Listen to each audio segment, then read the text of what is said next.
Hello everyone, this is Muhammad Wasim Khan, an instructor of project planning and management course.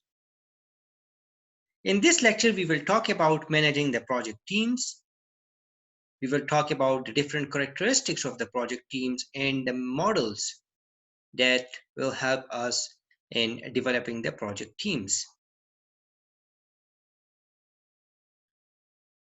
A management consultant and writer, Tom Peters, said, "The difference in productivity between an average team and a turned-on, high-performing team is not 10%, 20%, or 30%, but 100%, 200%, even 500%.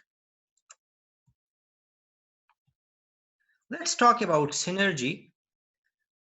Synergy is derived from a Greek word synergos, and that means working together.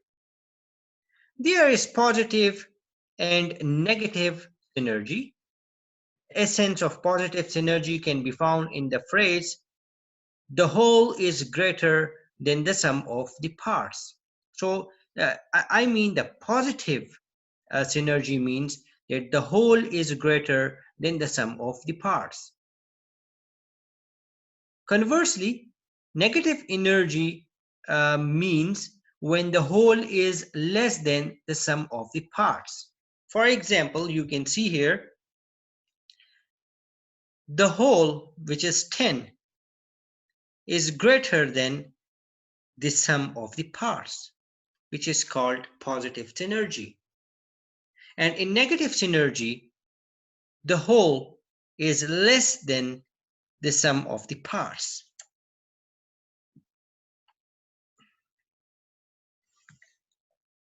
Let's talk about the characteristics of high-performing teams. High-performing teams actually share a sense of the common purpose.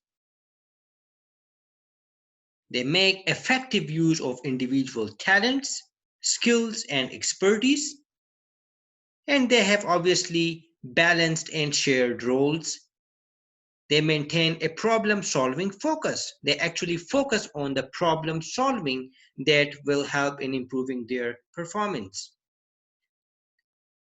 They accept differences of opinion and expressions and the suggestions of others. They encourage the risk-taking and creativity. So they tend more towards the innovation. They set high personal performance standards, and they identify with the team.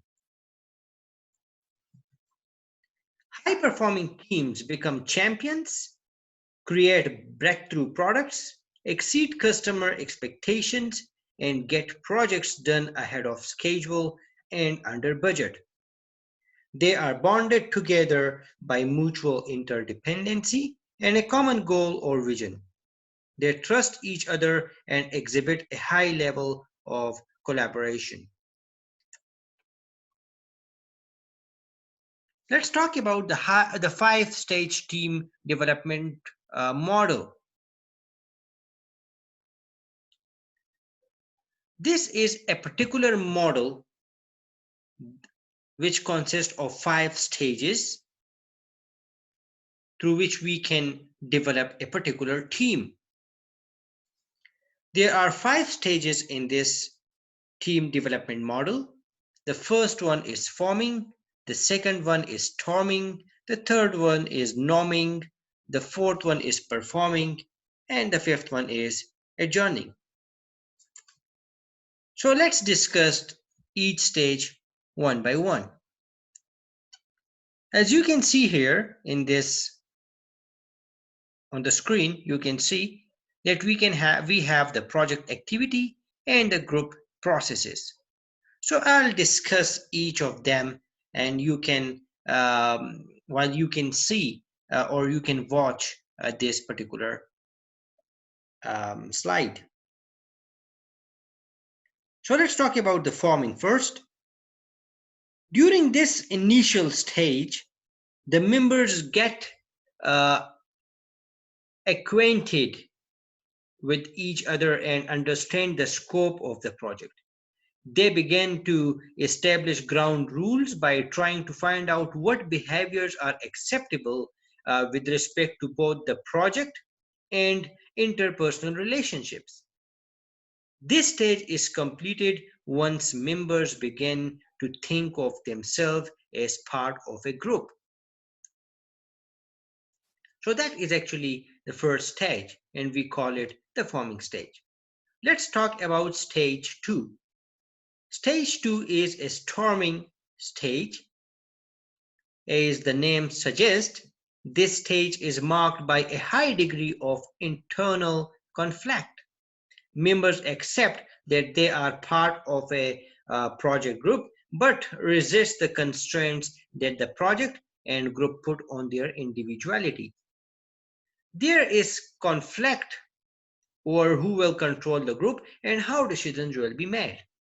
As these conflicts are resolved, the project manager's leadership becomes accepted and the group moves to the next stage. And that next stage is called the norming stage. Norming stage is a third stage, and in this stage, the close relationships develop and the group demonstrate cohesiveness. Feelings of friendship and shared responsibility for the project are heightened. The norming phase is complete when the group structure solidifies and the group establishes a common set of expectations about how members should work together. So this is the norming stage. After norming stage, we can have the stage 4, and that stage 4 is called performing. In performing stage, the team operating structure is fully functional and accepted. Group energy has moved from getting to know each other and how the group will work together to accomplishing the project goals. And the last one is adjourning.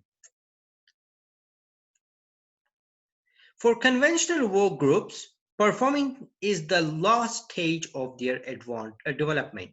However, for project teams, there is a completion phase. During this stage, the team prepare for its own disbandment. Uh, High performance is no longer a top priority. Instead, attention is devoted to wrapping up the project. So this was all about the 5 basic stages of the team development model. Let's talk about the conditions favoring the development of high performance project teams.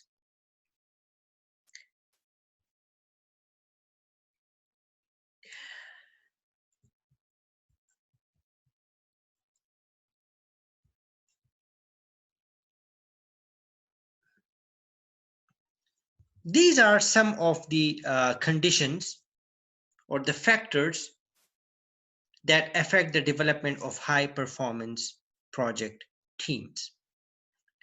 The first one is 10 or fewer team members. If a project has 10 or less than 10 team members, then that project can have a very high performance.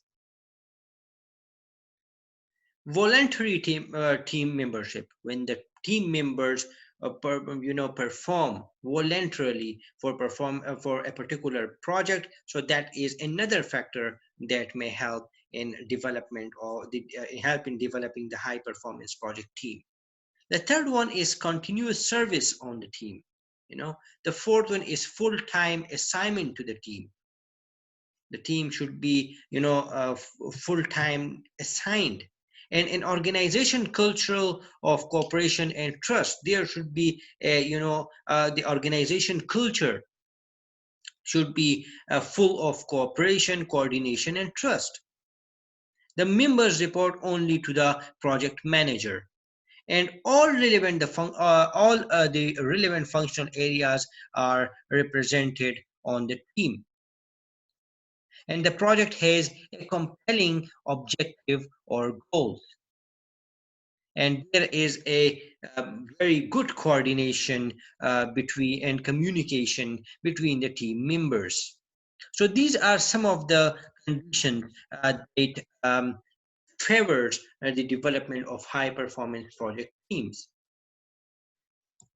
In the next part of the lecture,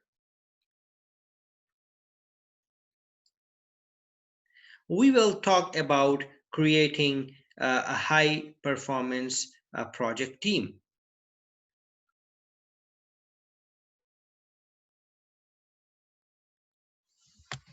Till then, thank you.